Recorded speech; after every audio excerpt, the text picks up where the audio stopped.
Hello दोस्तों, स्वागत है आप सभी का मेरे चैनल पर। बिना किसी देर के फायर आफ्टर रीबर्थ मंगा स्टार्ट करते हैं। स्टार्ट करने से पहले बता दूं, अगर आपने इसके पहले के पार्ट नहीं देखे हैं तो पहले वो देख लीजिएगा, स्टोरी अच्छे से समझ आएगी। हमने लास्ट चैप्टर में देखा था गूफी बहुत ही ड्रंक हो जाता है क्योंकि उस दिन उसके जो फादर थे उनकी डेथ हुई थी। इसकी वजह से वो परेशान था और वहाँ पर यंजन उसे कंपनी करता है। और तभी ना जब वो उठता है तो उसे पता चलता है वो यंजन के साथ सोया था। और फिर ना वो उसे टीज़ करने लगता है। अभी हम देखते हैं यहाँ पर ना यंजन उसे बोलता है कि ब्रदर भी नेक्स्ट टाइम आपको अटेंशन देना चाहिए। अगर तुम अटेंशन दोगी तो तुम जब सोओगे तो तुम्हें कोई प्रेस नहीं कर पाएगा। यहाँ पर ना वो बोलता है कि नहीं, मुझे बहुत ही अच्छा फील हो रहा है। जब मुझे लगा कि कोई चीज़ मेरे आम में है, मुझे बहुत ही अच्छा लगा। तो यंजन कुछ नहीं बोलता और फिर वो सोचता है मुझे ऐसा क्यों लग रहा है जैसे ब्रदर वे जानबूझ के मुझे ट्रिक कर रहे हैं। और फिर वो सोचता है नहीं, ये मेरा इल्यूजन है, मतलब मैं बस सोच रहा हूँ, इमेजिनेशन। यहाँ पर ना फिर वो स्माइल करता है और उसे टीज़ करते हुए उसे बोलता है कि कल ना तुम्हारा इंटरव्यू है ना।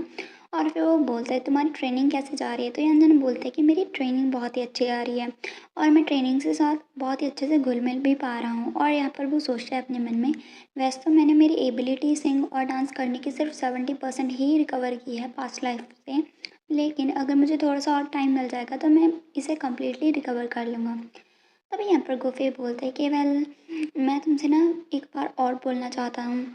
और फिर वो बोलता है मैं तुम्हें यही एंटरटेनमेंट में इसीलिए लेकर गया क्योंकि मुझे पता है तुम्हारे अंदर एबिलिटी है। वो उसे थोड़ा सा मोटिवेट करता है कि वो खुद को डाउन ना समझे। तो यहाँ पर ना जो उसकी बात सुन के चंदन काफ़ी खुश हो जाता है और उससे बोलता है ब्रदर वे, मैं डेफिनेटली आपको ऐसे नहीं लेट डाउन करूँगा, मतलब कि मैं आपको ऐसे ही शर्मिंदा नहीं करूँगा। मैं बहुत ही अच्छे से परफॉर्म करूँगा और आप मुझसे बस बिलीव करना। तभी हम देखते हैं वहाँ पर ना उसका असिस्टेंट आता है और बोलता है मास्टर को आपका लगेज रेडी है। तभी अंजन उसे बोलता है ब्रदर भैया आप कहाँ कहीं पर जा रहे हैं। तो गुफी बोलता है कि हाँ, मैं बिजनेस ट्रिप पे जा रहा हूँ 1 वीक के लिए। तो अभी ड्राइवर को बोल देना तुम्हें पिकअप करने के लिए जब भी तुम आया करोगे एंटरटेनमेंट इंडस्ट्री से। तो यहाँ पर ना वो बोलता है ब्रदर भाई आप मेरी चिंता मत करो, मैं केयरफुल रहूँगा रोड पे। तभी वो जा रहा होता है ना, तो यंदन सोचता है कि मैं अभी उसे 1 वीक तक नहीं देख पाऊँगा। फिर वो बोलता है कि मैं भूल ही गया। और वो बोलता है कि तुम ना अपना ख्याल रखना और तुम्हारे इंटरव्यू के लिए गुड लक। ये कह के ना गुफी उसे हक करता है और उसे बोलता है मैं अभी जा रहा हूँ। तो यंजन ना ब्लश करने लगता है। तभी हम देखते हैं वो ना कार में होता है गुफी और उसे मैसेज आता है यंजन का, जिसने भेजा होता है ब्रदर फिर मैं आपको कहना भूल ही गया कि मैं तुम्हें मिस करने वाला हूँ। और वो थोड़ा सा इमोजी भेजता है जो कि काफ़ी क्यूट होता है। ये देखे ना जो गुफी है स्माइल करता है। तभी ना उसका असिस्टेंट उसे स्माइल करते हुए मिरर से देख लेता है और पीछे मुड़ के बोलता है मास्टर को। तभी वो बोलता है, बहुत ही हैप्पी मूड में होता है वो, कोई बात नहीं। और वो बोलता है कि जो बच्चा घर पे है ना वो मेरे ऊपर बहुत ज़्यादा क्लिंगी है इसीलिए। तभी ना वो बोलता है हाँ सर। तभी हम देखते हैं वो तो स्माइल कर ही जा रहा होता है और इधर असिस्टेंट सोचता है कि मुझे बिलीव नहीं हो रहा, जो मास्टर वो इतने इंडिफरेंट रहते हैं वो इतने ब्राइटली भी स्माइल कर सकते हैं जब वो अपने लव के बारे में बात करते हैं। और सोचता है कि मुझे तो ये बहुत ज़्यादा इल्यूजन लग रहा है। तभी हमारा सीन कट होता है और हम देखते हैं यहाँ पर आनंद के घर में। और यहाँ पर ना आनंद आता है और बोलता है कि ब्रदर आप वापस आ गए। और हमें ये पता चलता है ये जो लड़का है इसका नाम आनजिंग है, जो कि आन फैमिली का बड़ा बेटा है। और आपको दिख ही रहा होगा कि ना ये कितना ज़्यादा यंजन के साथ सिमिलर है, उनके लुक वगैरह उनके बाल वगैरह सभी सिमिलर हैं। तो यहाँ पर उनकी कोई स्टोरी हो सकती है। तभी वो बोलता है कि वो अनयू कहाँ है, मतलब उसका सेकंड ब्रदर, और गुस्से में बोलता है कि मैंने उसके साथ सेटल नहीं किया है अपना डेप्ट। लास्ट टाइम वो बिना मुझे बताए अब्रॉड भाग गया। तभी अनन्या से बोलता है कि आप तो पता है ना जो सेकंड ब्रदर है उनका टेम्परामेंट कैसे है, वो ऐसे घर पे कैसे रह सकता है, वो ज़रूर अपने फ्रेंड के साथ गया होगा, वो तो उसके मस्त का मार नहीं लगता है। And that's it. Next part में हम देखते हैं यहाँ पर ना आंजिंग बोलता है कि वो ब्राट ऐसे बाहर कैसे जा सकता है, इतनी देर तक बाहर घर से कैसे रह सकता है। वो बिल्कुल भी सेंसिबल नहीं है, जितने तुम सेंसिबल हो अगर उनका हाफ भी होता ना तब भी मैं थोड़ा सा राहत फील करता। और वो उसे बोलने लगता है कि वो बिल्कुल भी हमारे पेरेंट्स जैसा नहीं है। उसकी बात सुन के हम देखते हैं जो आनंद है ना उसका रिएक्शन कितना ज़्यादा होता है, वो ट्रैम्बल कर रहा होता है। तभी वो बोलता है नानन क्या हुआ है। तो वो बोलता है कि नहीं ब्रदर, एक्चुअली मुझे ना आपको कुछ बोलना है। और फिर वो उसके पास जाता है और उससे बोलता है मैंने ना साइन अप किया है टुमारो स्टार में और कल मेरा इंटरव्यू है। आपको याद होगा टुमारो स्टार में ही जो यंजन है वो गया है। तभी वो बोलता है लेकिन तुमने तो एक्टिंग में मेजर किया है, मुझे नहीं पता कि तुम्हें जो सिंगिंग और डांसिंग भी आती है, तो वो उसे बोलता है कि ब्रदर, मैं ना थोड़ा-सा डिफरेंट ट्राई करना चाहता हूँ। इसके अलावा आपने भी तो नहीं मतलब सिंगिंग वगैरह सीखी है, लेकिन आप बहुत ही ज़्यादा अच्छे हैं, एक्टिंग में भी और म्यूज़िक इंडस्ट्री में भी, तो मैं बिल्कुल आपके जैसा बनना चाहता हूँ फ्यूचर में। और यहाँ पर ना हम देखते हैं वो अपने मन में सोच रहा है कि जो अनिंग है उसका रियल ब्रदर मैं हूँ और कोई भी नहीं है, और फ्यूचर में मैं भी उसी की तरह आइडल बनूंगा, सभी लोग मुझे देखेंगे और मेरी तारीफ करेंगे। और फिर वो बोलता है कि आइडेंटिटी ऑफ जो यंग मास्टर आन फैमिली की है वो सिर्फ मेरी है।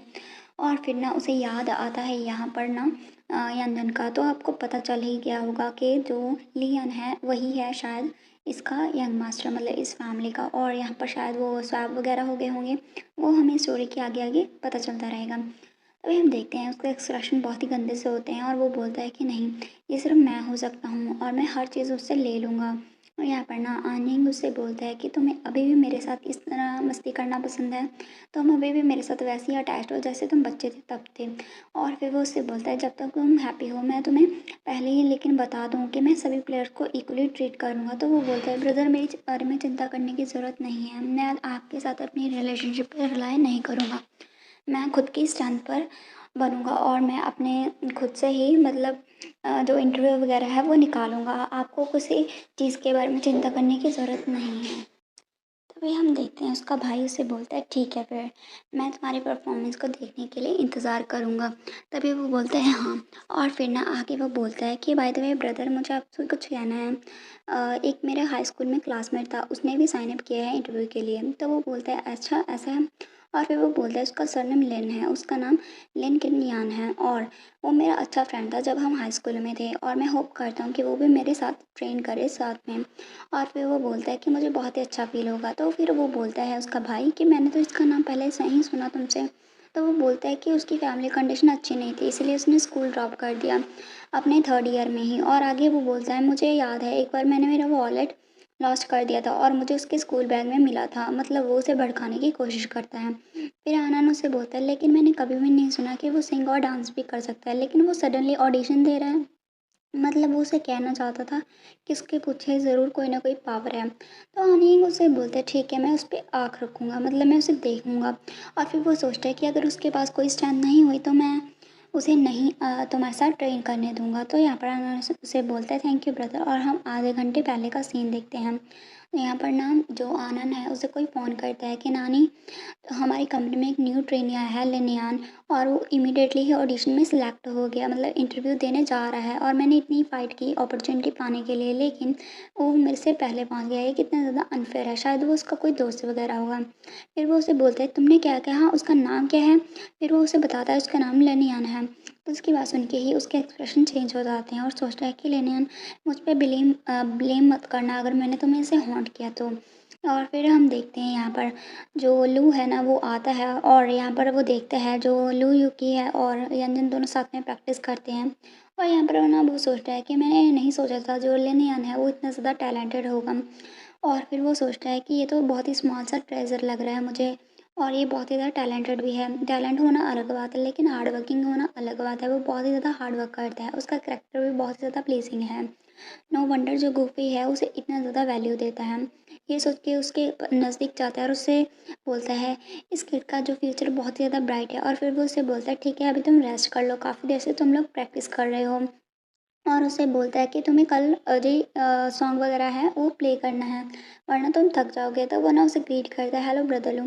तभी वो उससे थोड़ी बहुत बातें करने लगता है। तभी ना वो बोलता है उसके भाई को, लू यूकी को, जिसने उसे ग्रीट नहीं किया है, और बोलता है लू यूकी, तुम भी स्टडी हार्ड कर रहे हो, देखो जो शाओहिन लिन है वो कितना ज़्यादा पोलाइट है और तुम तो इवन हेलो भी नहीं बोलते अपने खुद के भाई को देख के। तो फिर लू यूकी बोलता है कि तुम्हें जो कुछ कहना है वो बोल दो। और यहाँ पर हमारा जो चैप्टर है वो फिनिश हो जाता है। नेक्स्ट देखते हैं हम, जो लू है वो बोलता है अपने भाई से मैं तो बस तुम्हें ये कहना चाहता हूँ कि तुम अच्छे से प्ले करना और मुझे एम्बैरस मत करना, वरना मैं तुम्हें डेथ तक लेकर जाऊँगा। और फिर वो बोलता है कि लिनियन तुमने बहुत ही अच्छा डांस किया और तुम कल भी बहुत ही अच्छा वर्क करना। तो वो बोलता है कि ब्रदर लू, आप चिंता मत करो, मैं हम हमारा बेस्ट करेंगे।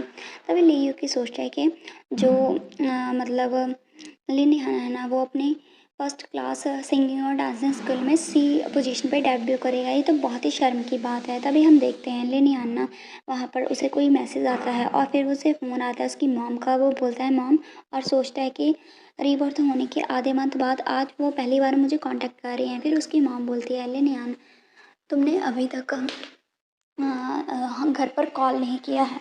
तुम्हें पता है तुम्हारे ब्रदर ने तुम्हें कॉल किया था लेकिन तुमने काट दिया। तुम ऐसा कैसे कर सकते हो? तो वो बोलता है मैं बिज़ी था इसीलिए। तो हम देखते हैं यंदन की मॉम उसे बोलती है कि तुमने अभी तक मुझे कांटेक्ट क्यों नहीं किया घर पे, और तुम्हारे भाई ने तुम्हें फ़ोन किया था तो तुमने फ़ोन क्यों काट दिया? तो वो बोलता है कि मॉम मैं बिज़ी हूँ, अगर कोई अर्जेंट मैटर नहीं है तो मैं बाद में कॉल करता हूँ।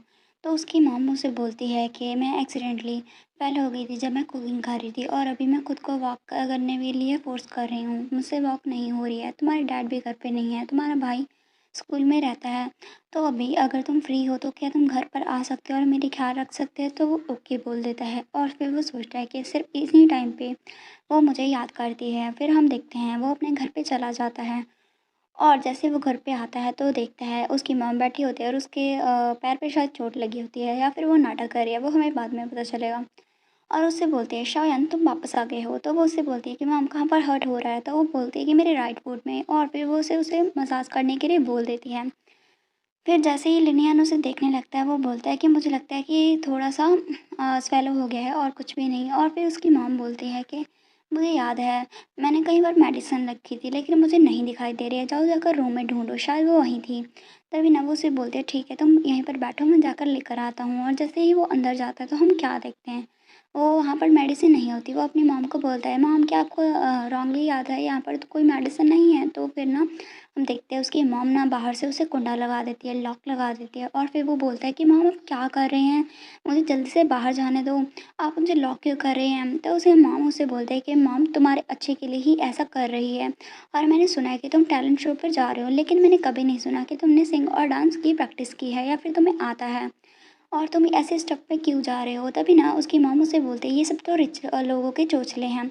तो मेरी मॉम ने तुम्हें कितनी बार कहा है डाउन टू अर्थ रहना चाहिए, और तुम ऐसे किसी भी चीज़ में मत पड़ो। और आगे वो बोलती है कि यहाँ पर लाइफ में कोई शॉर्टकट नहीं है। तो फिर लेनियन उदास हो जाता है और उससे बोलता है कि तो मतलब हाँ मुझे आज बाहर नहीं जाने देंगी है ना? तो उसकी मॉम उससे बोलती है शाओयान मॉम पे बिलीव मत करना, और ऑनेस्टली तुम्हारे रूम में मैंने तुम्हें रहने के लिए आज बुलाया था और इस ड्रॉर में कुछ रखा है खाने के लिए, तो मैं तुम्हें कल बाहर जाने दूँगी, अभी तुम्हें वहीं रहना होगा।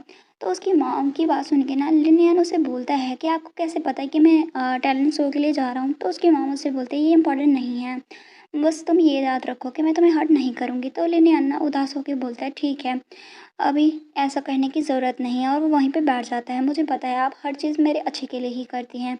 और फिर उसे याद आता है बचपन में उसकी मॉम उसे ज़्यादा खाना नहीं दिया करती थी। ये क्या है कि तुम्हें बहुत ज़्यादा वेट गेन हो जाएगा और ये तुम्हारे लिए अच्छी बात नहीं है। और अगर तुम लेस खाओगे ना तो तुम्हारी मदर ना तुम्हारे अच्छे के लिए ही कर रही है, वो अच्छे से उसे खाने के लिए भी नहीं देती है। इससे आपको पता चल गया होगा उसकी मॉम कैसी थी। शायद अभी आपको कंफर्म भी हो गया होगा कि उसकी मॉम को शायद पता है कि वो उसका खुद का बच्चा नहीं है, इसीलिए तो वो भेदभाव रखती है अपने दोनों बच्चों में। एंड बाकी इनकी स्टोरी क्या रहेगी और लेनियन को क्या पता चलेगा कि उसकी मॉम उसकी रियल मॉम नहीं है और एक्ट कर रही है, वो हमें बाद में एपिसोड में ही पता चलेगा। And that's it, bye bye.